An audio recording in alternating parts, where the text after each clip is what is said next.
ये जो प्रधानमंत्री जी और राज्यों के मुख्यमंत्री की मीटिंग हो रही थी, विशेष तौर पे ऑक्सीजन को लेके, वो ऑक्सीजन जो हमारे प्राणों के लिए बहुत ही एसेंशियल है इस कोरोना के विपरीत परिस्थितियों में, विषमताओं में और अनिश्चितताओं में।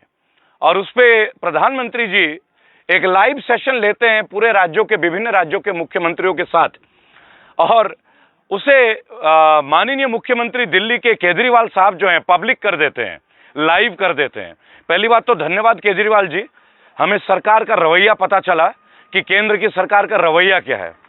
लेकिन थोड़ी देर बाद ही बहुत ही अच्छे तरीके से बीजेपी की केंद्रीय शासित सरकार से एक मैसेज आता है कि प्रोटोकॉल का उल्लंघन का कार्य हुआ है।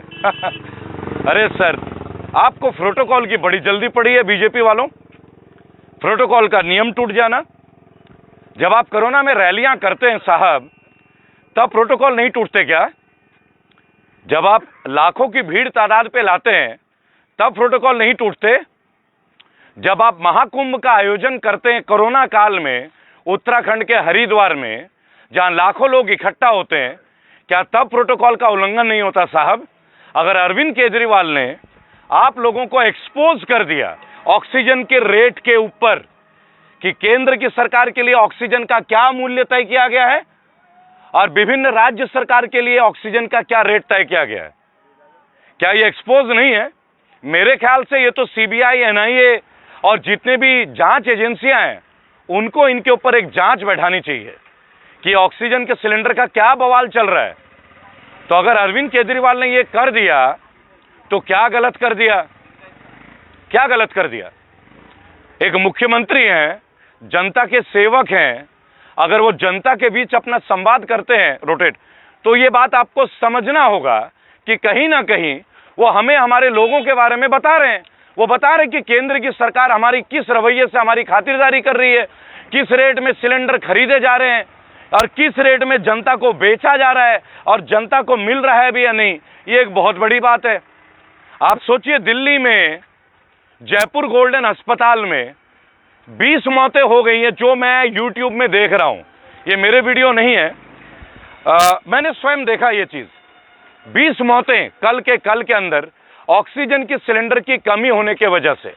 तो दोस्तों, मुझे एक बात बताइए, जब कोरोना का पहला वेव हिट हुआ था, उसके बाद जब स्थिति सामान्य हुई, तब शायद हमारे पास पर्याप्त समय था। ऑक्सीजन को क्रिएट करना कोई बहुत बड़ी बात नहीं है। मैंने कल अपने वीडियो में हेमंत सोरेन की टीम से मैंने बात की है। कल मैंने उनकी टीम को धन्यवाद भी दिया। हेमंत जी, आप बेहतरीन काम कर रहे हैं। मेरी उनके लोगों से बात होती है। अब ऐसे भी मैं झारखंड में जन्मा हूं, तो मैं जानता हूं कि वो परिवार क्या है, आदिवासियों के लिए जो उन्होंने लड़ाई लड़ी है।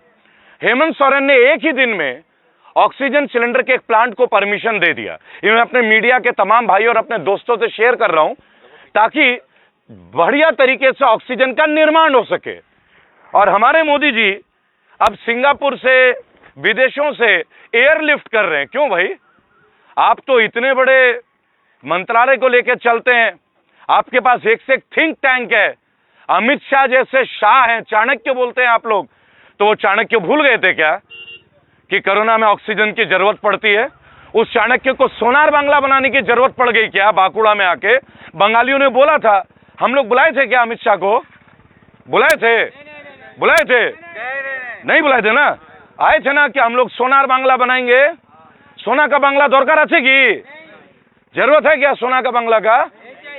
जनता ने उन्हें कभी नहीं बुलाया तो जबरदस्ती आ गई कि ले ले भाई, सोना का बांग्ला ले लो, चांदी का बांग्ला ले लो। अरे भाई, ऑक्सीजन दे दो यार। माननीय गृह मंत्री, आप बंगाल में आके ऐसे करके 1-1 लाख की भीड़ उत्पन्न कर रहे हैं। और जिस उत्तर प्रदेश का आप ढिंडोरा पीटते थे कि योगी जी बहुत अच्छे से शासन और प्रशासनिक कार्य कर रहे हैं, अब वाराणसी, अब लखनऊ, आप देख रहे हैं ना क्या स्थिति है? देख रहे हैं ना आप लोग? लेकिन हमारा बोलना गुनाह है भाई साहब, हमारा सच गुनाह है और उनका झूठ जो है वो स्वर्ण है।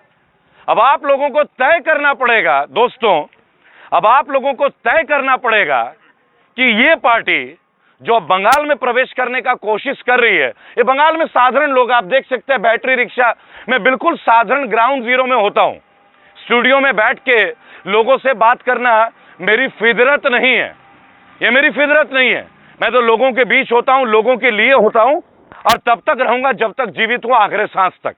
27 बार की मेरी जेल की यात्रा ने मुझे और मजबूत बनाया, और मजबूत बनाया। लेकिन आज वीडियो में मैं अपने तमाम लोगों से एक बात बोलूंगा, गर्म पानी का सेवन करते रहें, भाप लेते रहें, अच्छे से खाना खाएं, मैदे का उपयोग ना करें और भाप जरूर लें, और एक्सरसाइज करें, योग भी करें और नियमित तौर पे प्रार्थनाएं कराएं, क्योंकि दुआ बहुत काम आती है दवा से ज्यादा। ये ध्यान रखिएगा, भक्ति में बहुत शक्ति है दोस्तों। आप देखिए यहां पे प्रदूषण लेवल 0 है। 22 सीटें हैं मुर्शिदाबाद जिले में, 22 सीटें दोस्तों, जिसके लिए आज बीजेपी वालों का यह कहना है, वो कहते हैं, यहां बीजेपी के एक बड़े मंत्री ने बोला, अगर हम आते हैं सरकार में, आते ही गाय का कटना रोक देंगे, गौ माता को काटना रोक देंगे, कत्ल खाने बंद कर देंगे। माननीय मोदी जी, हम पिछले 2 साल से आपसे दरख्वास्त कर रहे हैं, माननीय योगी आदित्यनाथ जी, कि आप गाय को राष्ट्र सम्मान के तौर पे डिक्लेयर कर दीजिए। हिंदू मुसलमानों में कोई डिफरेंस नहीं है, डिफरेंस आपकी पार्टी और राजनीतिक सोच में है। आप लोगों को ये राजनीतिक एजेंडे में आप लोग मरकज के लिए उंगलियां उठाते हैं, पूरे देश को बवाल मचा देते हैं कि निजामुद्दीन के मरकज से फैला कोरोना, आप लोगों ने बोला। लेकिन महाकुंभ जो कर रहे हैं आप लोग, लाखों की भीड़ आ रही है, वहां कोरोना नहीं आएगा, क्योंकि कोरोना सेक्युलर है, कोरोना धर्म देख के आता है। देखिए, अगर हम जर्नलिस्ट है ना, तो हिंदू मुसलमान नहीं करेंगे, सत्य को सामने लाना हमारा कर्तव्य है। यही हमें पढ़ाया गया है और यही हमारी सभ्यता भी है भारत की। अब आप लोग भारत को भारत बने रहने दीजिएगा, भारत को हिंदुस्तान बनाने का प्रयास ना करें।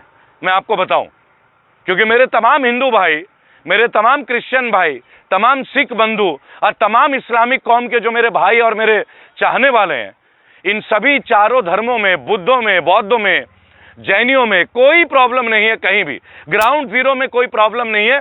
प्रॉब्लम है तो ऑक्सीजन की, जो आप दे नहीं पा रहे हैं।